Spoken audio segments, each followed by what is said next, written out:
Hello and welcome to the Sisters for Fitness Wellness Show. I'm Stephanie Gaines-Bryant. We're talking about autism today, and our guests today are founders of a wonderful organization. We've got Joyce Benjamin. She's the Chief Operating Officer of Autism FYI, and her husband, Dr. James Benjamin. And you are the CEO of Autism FYI. That's correct. Welcome. Thank you. Thank you. We're Thanks very for glad to having be me. here. And as I told you off air, I have been interested in doing a show on autism for quite some time. So I am so glad that I was able to locate you guys. Great. I really Well, am. very good. We're happy you did too.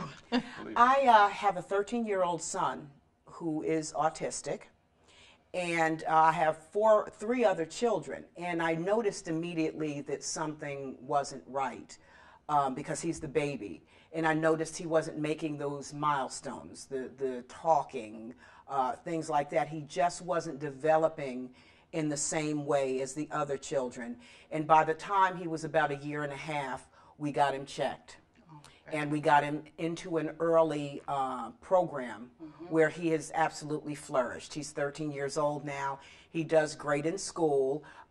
We still have lots of things to work on, but he's doing very well. He's doing very well. So I wanted to make more parents aware of what resources are available to them out there. And that's why I was so happy to find you in your organization. So let's begin by telling us, what is Autism FYI? Autism FYI is a 501c3 nonprofit organization that my husband and I started about 2 years ago, August of 2014. And it was created for several reasons, but the most important for us right now is that we have a registry, the first national registry. For safety. For safety. There is a national registry with Kennedy Krieger centered around treatments as they become available. You sign up with them. They say, this is what's going now. You can try this. But that's not, we don't have anything to do with that. We are strictly concerned with the safety of those on the autism spectrum and employing those on the autism spectrum to help us run that registry and Autism FYI, because it's so difficult for them to get a job because people don't understand them, and their social adaptation needs, or their time constraints, whether they can work for more than 2 hours or not. So we think everyone deserves an opportunity to work, and so we have them employed as well with us.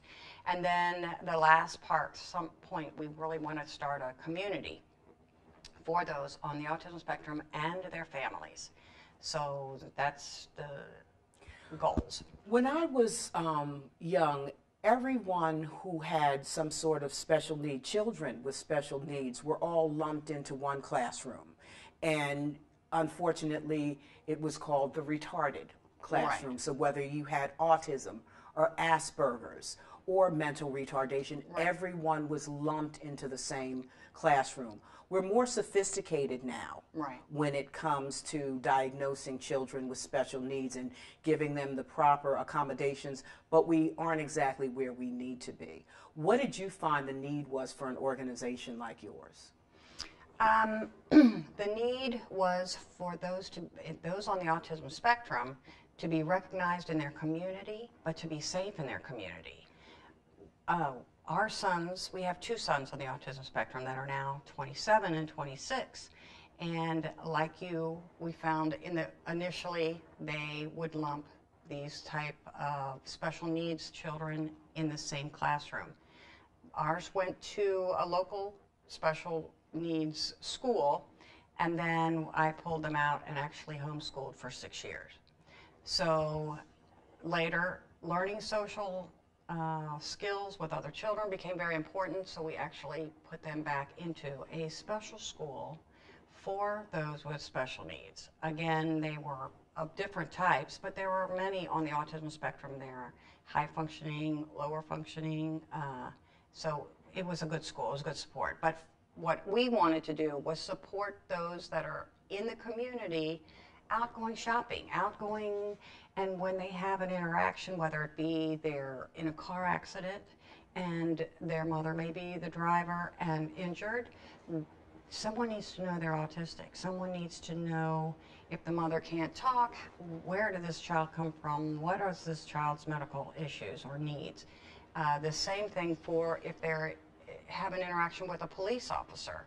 If they're in a movie theater, if they're shopping and they're mistaken for someone who picked something up, having that instant information that an officer needs before they decide there's a threat and they need to be tased. We had an unfortunate situation last week, I think it was, with an autistic gentleman who, and it ended up really badly, where the police ended up shooting the autistic the incident in Florida. Yes, Right. yes. Miami. One of the things, to the credit of the first responders that we've been able to visit in the state of Maryland, they have been supportive to the nth degree of this program, whereby they have the logo on the individuals who are on the spectrum, and the instant recognition is there, and they are aware, and they know special considerations are in order. We want to be able to help them to see this, recognize the logo, and de-escalate, and not go on and progress to something Like what we just like we just saw in Florida. Yes, and I'm sure more instances have happened around this country. That one was the one that was publicized most. The fact that the therapist got shot even though he had his hands raised, and that the autistic gentleman, or the gentleman with special needs, he was handling a toy, not a gun. Right.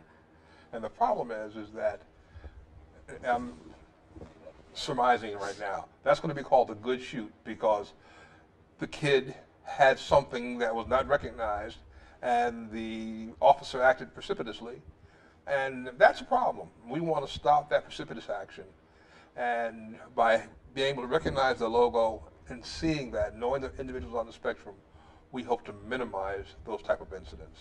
Now, what you guys offer are different forms of identification for people with autism, meaning badges so tell us about the different types of things that you all offer. We can zoom in on this little board we have here, and you can tell us what you guys offer as far as identification goes. When someone joins the registry, they get this up here, which is an ID card. Then they can also have their picture of the person who's a member can be put on there. And on the back of the card are tips, so that if they give that card to someone, they can see on the back the tips: do not touch without asking, turn off your lights and sirens, talk in a calm manner, clarify all communications, and to contact the first contacts or the emergency contacts as soon as possible. Then we give them this decal they can put in their front door, so that in the event a fire or police need come to the house, they can see that someone there is on the autism spectrum, and it gives them a heads up of what to expect. As well, we give them this decal to put in their car. This has all the tips that we have on the back of the card, but it also shows the 800 number, because we have a 24-hour hotline run by someone who is very familiar with autism, can talk through any kind of a situation to be helpful to the police officer, and get the information that when they've registered that they've offered us. We also give the USB device. Now, this is a bracelet. This is also a USB bracelet, just a different form. It's a slap bracelet. Or this is a lanyard if they can't tolerate something on their wrist. But all those three have a USB that we put all of their emergency information in. So their demographic information, the things that upset them, set them off, calm them down, as well as any medications, any allergies, any other diagnoses that may accompany those that are on the autism spectrum and are members. Because parents or caregivers may have concerns about the information being out there, it's password protected. When you put the USB device into a computer, what comes up immediately are the 3 contacts. And then if they contact an individual, that they can get more information about the person from the contact, or they can call the hotline number, and once they've been identified as being a first responder and they need that information, we can actually get into it and give them additional information about how to better handle the situation. How can a first responder identify an autistic individual? What are the signs? And of course, I mean, I'm sure there are too many signs to name, but what are the basic signs and what are some of the basic things they should look for? Well, the problem is that you may not have any indices at all that the person is going to be acutely aware of on that circumstance. If you have somebody who's stimming, meaning flapping his hands, persevering, not looking at you, those are things that we see. But this is why the logo becomes so important, because only those on the spectrum are able to wear the logo, and that gives them the heads up, them meaning the first responder, that will be able to say, I am on the spectrum. Otherwise, in the heat of anything going on, the officer may not be as aware, and they're not physicians and nurses, and even for physicians and nurses, you're not going to be able to tell all the time. It's not like someone whose skin color is different, or whose facial like a Down syndrome are different. The autistic, if you see my sons at first glance, you have no idea. You have no idea until he opens his mouth. And then you might. My younger son is very concrete in his discussion. He sounds very proper. His English is impeccable. As a matter of fact, if you go to our website, the PowerPoint presentation is narrated by that son. And he's just amazing. But you were asking about some of the symptoms. Yes. We have this decal that we've given to officers that partner with us in the safety to give them that, because not everyone will be a member yet and may choose not to be joining on the National Registry. But it talks about hearing. Their hearing is maybe very hypersensitive, and you may see them all the time holding their ears, especially if it's in a new situation, even if it's not loud. They're trying to block out some type of the sensory input that they're getting so they can hold their ears and still have their eyes open. Or if it's even too much stimulus, they may close their eyes and hold their ears, trying to block out more sensation because all of it's going on inside. They're nervous, they're scared, they're anxious, whatever. The eye contact, they don't make eye contact with you, they look aside. Their speech, they may have no speech at all. They may have perfectly normal speech, or somewhere in the middle. Or some may just stop speaking when they get anxious, because that part of their brain cannot function when they have all that anxiety going. So then you have the intellect. It varies, because most IQ tests are done based on verbal ability and language. It's very difficult to test a child on the autism spectrum's true IQ. But what we do find is that their IQ is greater in one aspect. Maybe they're super smart in science or math, or maybe they're not at all. So it really varies as far as their intelligence or intellectual IQ would go. Touch sensitivity, that's why we say don't touch them, because they may overreact to someone touching them, and it's another sensation for them. Anxiety, we must say that most children or people on the autism spectrum are very anxious. Trust, they may trust anybody and everybody and take them for their word. So that's why in school they're often taken advantage of, and their I guess their other classmates may have them doing the bad thing and to get away with it. And so they're very easily victimized. And then emotions, they get upset. You'll see them tantrum, which is not really a tantrum. They may tantrum, but then it may get to that there's so much sensory input that they just melt down, and that's what we call them, meltdowns. So they may tantrum, scream, and just fall apart. And That looks different than a tantrum. Then the last thing, their insight. They don't lateralize very well, so they can learn something in this classroom and not necessarily take it to another situation that's similar. It takes off reinforcement of that in different situations for them to learn that. So insight is not very easy, and socially, they're more awkward. You may find them 26, 27, but much more like a 14-year-old or younger, depending. Their emotional age and social abilities are different than someone who's not. So have you locally gotten the cooperation of law enforcement here in the area to work with you on this? Yes. Let's talk about that. Okay. How have you been received? We went to, I spoke to Chief Nesky.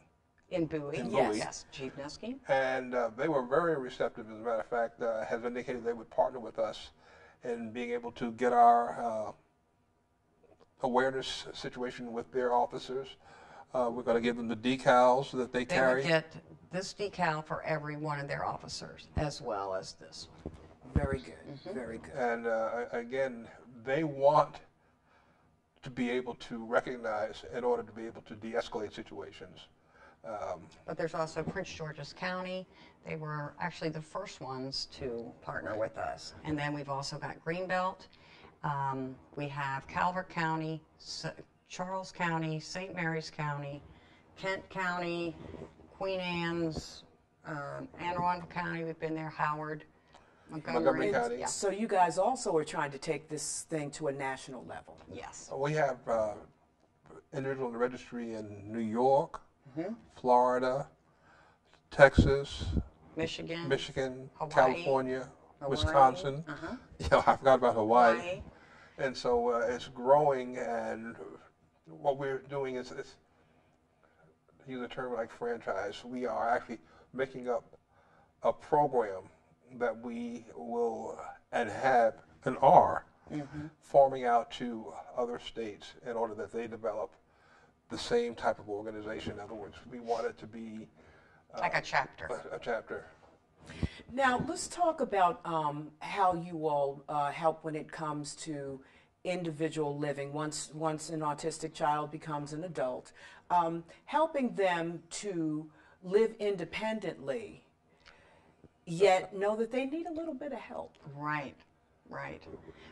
We have, in our plan for the future, we see a community with independent living structures for those on the autism spectrum, as well as independent living structures, whether they be houses, townhouses, apartments, for their parents. As they age, parents are going to need the supports, many of them the same as those on the spectrum would need as well. So we foresee having a shared community center where they could exercise, swim, do things at community together. They can still support each other, because as the aging parents need support, the children can do that. And as the children still need their parents in their lives, and to help transition, they would be there as well. It's a work in progress. We are in discussions with Madison House. They're a group that really has been in existence for several years now, and their expertise is in helping to develop housing for those on the spectrum. Jalen Prince. Yes, she is started. Co-founder of Madison House, and they actually have land in Towson. I think it's Towson. I'm not sure. I don't think it's Towson, but it's north in Maryland. The idea is to put this kind of a program in play.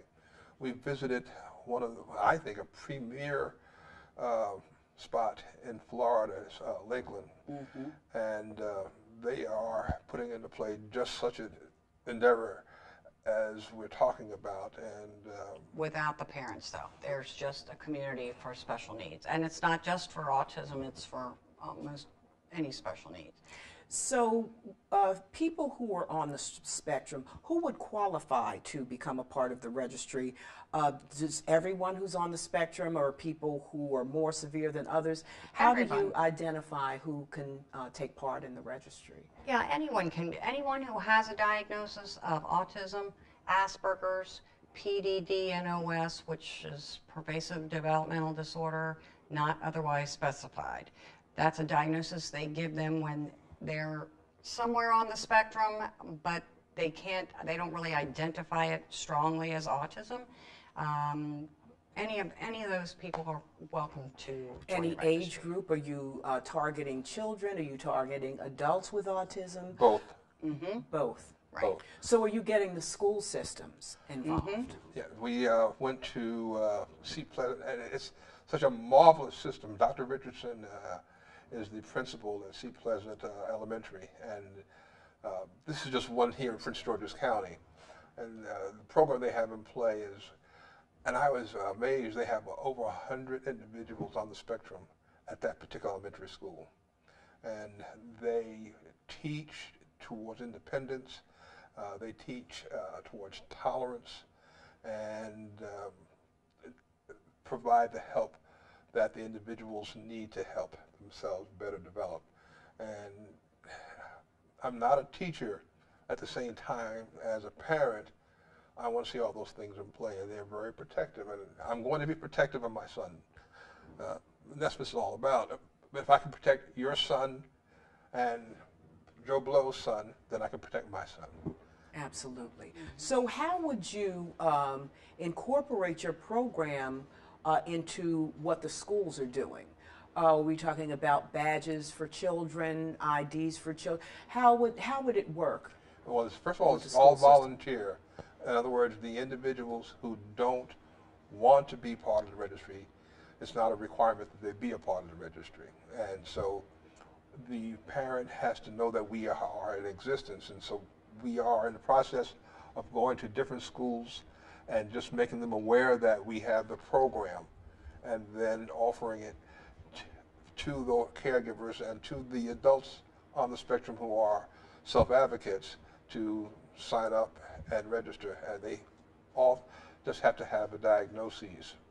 And it's just so wonderful that you all are educating people, and that's exactly what you're doing. You're educating people about autism, because most folks have heard the word, but they don't know exactly what that means. And a lot of times they go to the worst end of the spectrum, right, when they think of an autistic child. Right. And it's not always that way. a lot of the time it's not that way. Right. Our wake-up call came about 6 years ago when Reginald Latson in Richmond, he was 18 at the time. Someone had called the police and said that there's a young man outside this library, it's 8 o'clock in the morning, with a weapon. And a first responder came. The kid did not have a weapon, and make a long story short, a fight ensued. The kid beat up the first responder. He was arrested and actually put in jail. Now, that was one of the first scary things, is that his mother or parent, because he was 18, couldn't get to him. And so he was in that system for 2 weeks before his mother was able to talk to him and talk to the authorities. That's one thing. He was then tried, and he actually was found guilty and sentenced to 10 years in jail. The community came to the rescue, though. I mean, he had a very good defense, and what I understand, that they educated the judge to the extent that the judge commuted the sentence to 2 years and time served. So he got out, but there were problems, because once you get into that situation, you're forever impacted. And 2 years later, he was in jail again and got out. And it wasn't until just last January that Governor McAuliffe actually pardoned the young man. And now he's in a system where he's getting the assistance and support that he needed from the very beginning. But that's scary. My sons are big guys. They're 6'3" and almost 6 foot. And whereas they're very high functioning, as I define high functioning, they're anxious. And when they get into a situation where that anxiety is stimulated, then, you know, things can happen. And I want them not hurt, not inadvertently injured by someone not recognizing and then acting precipitously. So. And that's what your organization is about, is keeping people safe. Right. Yes. Keeping them safe. It Absolutely. also brought up another part for us that we weren't even aware of, that once a child is 18, it doesn't matter what their disabilities are, the police do not have to inform that parent. And if they hold them in jail or they hold them, and the emergency room is the same, they don't have to contact that parent. And as a parent with special needs kids, I told every police officer we've met with, if my son has something on here for you to recognize, he's got a USB with all his information on it and my phone number, and you haven't contacted me, it's going to be ugly, because as a parent, Mama Bear's coming out. Yes. I know myself that I'm very protective as well, because I do understand that most people don't understand what my son's disability actually means. Right. So education to the community is what we need to do. So as we wrap up the program, let's give that last bit of information. You guys offer this registry. Anybody who is on the spectrum can register. Absolutely. At any time. At any You time. have a 24-hour hotline. Correct. Available as well. And the hotline does what? The hotline would provide first responders with the 3 contacts. If the person can't speak, that phone number, all they have to do is give them the ID number or the ID number on their card. We can give them that person's name, their demographics. We can help contact their 3 emergency contacts. And if we cannot get in touch with them and it is an emergency and they're a medical emergency, we will take all the information that we have and provide that to the physician. Thank you so much. Some great information today. Thank We've been talking to Dr. James Benjamin and Joyce Benjamin. They are the CEO and the COO of Autism FYI. And at the end of the program, in the credits, we'll give all of your information, the website, the phone number. If people are interested in getting in contact with you, all that information will be available. And I hope this is the first time of many. This is only time 1 of many times that you'll be on talking about your program and how it has grown by leaps and bounds. I hope so. Thank you very much. It really has that potential. Yes, it does. And we're going to help you do that. Thank It's you. surprising, though. We've That done was due very- diligence. She already, Yes, we're wrapping it up. I know, but I'm just saying. Yeah, but They've been married 30 years. You can tell. They've been Are we still on together the a long time. Yes, we are. Thank you so much for joining us today. This is the Sisters for Fitness Wellness Show. I'm Stephanie Gaines-Bryant. Have a great day.